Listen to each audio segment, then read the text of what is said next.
we go, oh, that's like me, you know, that's human. Wow, okay, maybe they're not that different. And I think ultimately we're all questing for that sort of belonging, and we want to know that our leaders are like us, so we can connect and we can relate in.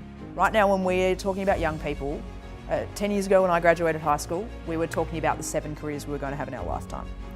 Now we're talking to kids about the 17 careers they're going to have in their lifetime across 6 different industries. My brief as a parent is to keep my kids safe and away from risk.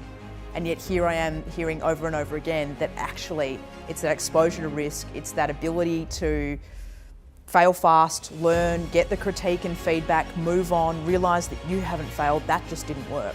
That's absolutely critical to their ability to operate in the new world. It's a series of questions. She said, do you realise what you've just said yes to a checklist for? And I was like, no, what? She said, depression. I remember tears streaming down my face. I was like, but I'm Tigger.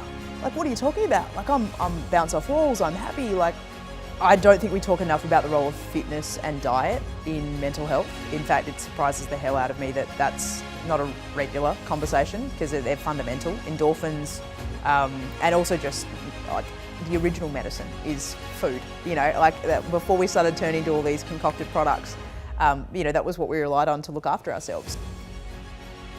Having the opportunity to work with Richard Ransom over the course of the last year, a couple of times, including, you know, having him ask me to come to London and head up the Disruptors event for him over there. I can't tell you how terrified I was when I first started my own business. They're going to change the game so significantly because they don't want to work or be led in the way that previous generations have done either of those two things. So we're at a real inflection point with the way businesses are running. We're at a real inflection point with leadership. We're seeing that in declining levels of trust. We're seeing that in growing levels of frustration. And also positively, we're seeing that in the emergence of some really disruptive, interesting new businesses.